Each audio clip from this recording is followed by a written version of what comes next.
ठीक है। अब इसके पहले हम लोगों ने पौधों के मेल रिप्रोडक्टिव पार्ट यानी कि नर जनन अंग और मादा जनन अंग के विषय में पढ़ा था। उसके बाद हम लोगों ने यह भी पढ़ा था कि नर जनन अंग के अंदर नर युग्मक होता है, मेल गैमिट होता है, और मादा जनन अंग के अंदर मादा गैमिट यानी कि फीमेल गैमिट होता है। ठीक है। उसके बाद हम लोगों ने पढ़ा था कि नर युग्मक के रूप में पराग कण हम लोग पढ़े थे और मादा युग्मक के रूप में एग सेल पढ़े थे जो ओवरी के अंदर पाया जाता है। क्लियर हो गया।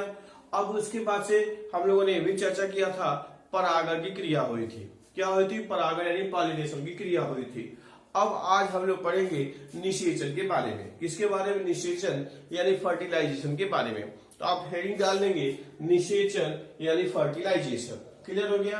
अब निषेचन या फर्टिलाइजेशन का मतलब होता है, हम लोग पढ़े कि मेल गैमिट और फीमेल गैमिट। कौन gamete? Male gamete. Male gamete को ऐसे दिखाते हैं और फीमेल गैमिट को ऐसे दिखाते हैं। दोनों जब आपस में मिलते हैं तो इसी क्रिया को क्या कहते हैं? फर्टिलाइजेशन या निषेचन कहते हैं। क्या कहते हैं? फर्टिलाइजेशन या निषेचन कहते हैं। कब नर युग्मक और मादा युग्मक मिलते हैं तो इसी क्रिया को फर्टिलाइजेशन यानी निषेचन कहते हैं।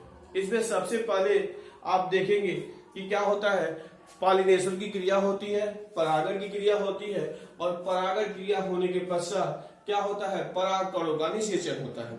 इसको हम लोग वीडियो के साथ देखेंगे कि किस प्रकार से निषेचन की क्रिया होती है और इसकी हम लोग चर्चा करेंगे। इस वीडियो में आप देख रहे हैं कि आपको ये जो है दिखाई दे रहा है स्त्री केशिका वर्तिकाग्र, छोटे छोटे सफेद से दिख रहे हैं, वह है परागकण। यहाँ आपको दिख रहा है ये छोटा सा व्हाइट येलो सा आ रहा है, ये परागकण है, और स्त्री केशिका ये वर्तिकाग्र है। अब इस पे क्या हुआ कि ये पराग का कण वर्तिकाग्र पर पहुंचने वाला है। ठीक है, पहुंच गया यानी कि आप देख रहे हैं पॉलिनेशन की क्रिया हो गई, परागण की क्रिया हो गई। अब यदि पराग के कण यदि उसी पुष्प का है यानी उसी जाति का है तो क्या होता है? पराग का कण का अंकुरण होता है, और अंकुरण होने के बाद एक पतली पराग नलिका निकलती है जिसे पॉलन ट्यूब कहते हैं। ये पॉलन ट्यूब पराग नलिका में ये आगे बढ़ता जाता है, वर्तिकाग्र से होते हुए आगे बढ़ता जाता है। इसके अंदर आपको दिख रहा है जो मेल गैमिट है वह डिवाइड हो जाता है, विभाजित हो जाता है। आप देख रहे हैं ये जो पराग कण है, पराग नलिका, वह यहाँ देखिए यहाँ से आते हुए यहाँ मादा युग्मक से मिल गई। आप देख रहे हैं जैसे मिला उसके बाद से क्या किया, ये डिस्चार्ज किया, ये डिजॉल्व हो जाता है, गल जाता है, और गलने के बाद यहाँ से क्या हो गया, वो जो नर युग्मक था रिलीज हो गया, यहाँ पे आगे मिल गया। तो इसी क्रिया को हम कहते हैं निषेचन यानी फर्टिलाइजेशन। बात समझ में आ गया। अब जो एंजियोस्पर्म होता है उसमें ये 2 बार फर्टिलाइजेशन की क्रिया होती है, इसलिए उसे डबल फर्टिलाइजेशन या दोहरा निषेचन कहते हैं। तो चूंकि हाई स्कूल के स्टैंडर्ड में बस इतना ही है कि इसको क्या कहते हैं? फर्टिलाइजेशन या निषेचन कहते हैं, और ये आपस में मिल जाता है। बात समझ में आ गया। तो आपने देखा नर युग्मक और मादा युग्मक के मिलने की क्रिया को कहा था आपने निषेचन यानी फर्टिलाइजेशन। क्लियर हो गया। अब फर्टिलाइजेशन के बाद क्या हो जाता है कि फर्टिलाइजेशन के बाद जाइगोट का निर्माण हो जाता है। क्या निर्माण हो जाता है? जाइगोट का निर्माण हो जाता है। फर्टिलाइजेशन के बाद क्या बना? जाइगोट। जाइगोट जो होता है यह 2n स्ट्रक्चर होता है यानी द्विगुणित संरचना होती है, जिसमें नर और मादा युग्मक दोनों से जो गुणसूत्र आए जाते थे वह दोनों आपस में मिलकर जाते हैं, यानी गुणसूत्रों की संख्या पर्याप्त हो जाती है। अब जाइगोट में क्या होता है? कई बार डिवीजन होता है यानी विभाजन होता है, और विभाजन के फलस्वरूप क्या होता है? जाइगोट और डेवलप होते हुए एम्ब्रियो का निर्माण करता है। EMBRYO एम्ब्रियो यानी भ्रूण। एम्ब्रियो यानी कि भ्रूण का निर्माण होता है, और उसके बाद यही भ्रूण के चारों तरफ सीड क्या होता है? आवरण बन जाता है, और आवरण बनने के बाद SWD सीड यानी बीज का निर्माण होता है। अब एक और भी चीज देखते हैं कि निषेचन के बाद, किसके बाद? निषेचन के बाद क्या होता है?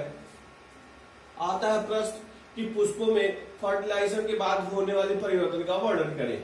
तो क्या होता है फर्टिलाइजेशन के बाद? सबसे पहले अगर देखेंगे तो जो बाह्य दल होता है, बाह्य दल और दल, यानी कि सेपल और पेटल वो क्या धीरे धीरे गिर के खत्म हो जाते हैं। पुंकेसर वो भी गिर जाते हैं, और गिरने के बाद स्त्री केसर का भी ऊपर वाला जो पोर्शन होता है वर्टिका और वर्टिकल वो भी गिर जाते हैं। केवल और केवल ओवरी बच जाता है। क्या बच जाता है? ओवरी। और ओवरी में क्या होता है? तमाम प्रकार के जटिल रासायनिक क्रियाएं होती हैं, और जिसके फलस्वरूप ओवरी की जो भित्ति होती है क्या होता है? फूल कर गुदेदार संरचना में परिवर्तित हो जाती है, और इस प्रकार से फ्रूट का निर्माण होता है। फ्रूट यानी फल का निर्माण होता है। तो आप जानते हैं जो राइपेंड ओवरी होता है, यानी कि पका हुआ जो ओवरी होता है वही फल का निर्माण करता है। अब आप देखे हैं फल के अंदर बीज होता है, और बीज के अंदर क्या होता है? एम्ब्रियो होता है, यानी कि क्या होता है? ये जो बीज है उसके अंदर सोया हुआ पौधा रहता है। क्लियर हो गया? अब यही बीज क्या होता है? प्रकीर्णन होता है, और कहीं भी जहां भी उसको अनुकूल कंडीशन मिलता है तो उसका अंकुरण होता है, और अंकुरण के पश्चात पौधे का निर्माण कर लेता है। क्लियर हो गया? तो इस प्रकार से आपने फर्टिलाइजर निषेचन को पढ़ा था। अब इसके बाद से थोड़ा सा हम एक और समझ लेंगे। क्या हो गया? अंकुरण, जर्मिनेशन। तो अंकुरण क्या होता है कि वह प्रक्रिया होती है जिसमें जो बीज के अंदर सोया हुआ पौधा होता है वह अपनी सुषुप्तावस्था त्याग देता है और वृद्धि करना प्रारंभ कर देता है। तो इस प्रकार इस क्रिया को क्या कहते हैं? अंकुरण कहते हैं। और अंकुरण के फलस्वरूप क्या होता है? धीरे धीरे क्या होता है? वो पौधा विकसित हो जाता है। तो इस प्रकार हम लोगों ने आज फर्टिलाइजर निषेचन को देखा, और उसके साथ साथ पढ़ा कि निषेचन के बाद होने वाले परिवर्तन को भी पढ़ा था। इस प्रकार ये चीजें कंप्लीट हो गई। ओके, हम लोगों ने निषेचन पढ़ा।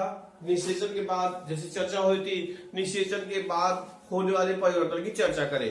परीक्षा में आप में आता है कि निषेचन के बाद फूलों में होने वाले परिवर्तन का वर्णन करें, तो सीधा सीधा अगर नंबर 1 करेंगे तो इसमें क्या होता है कि जो वाह दल होता है, क्या होता है? वाह दल वो छोड़कर जो दल होता है वह गिर जाता है, यानी पुष्प का जो रंगीन भाग होता है वो गिर जाता है।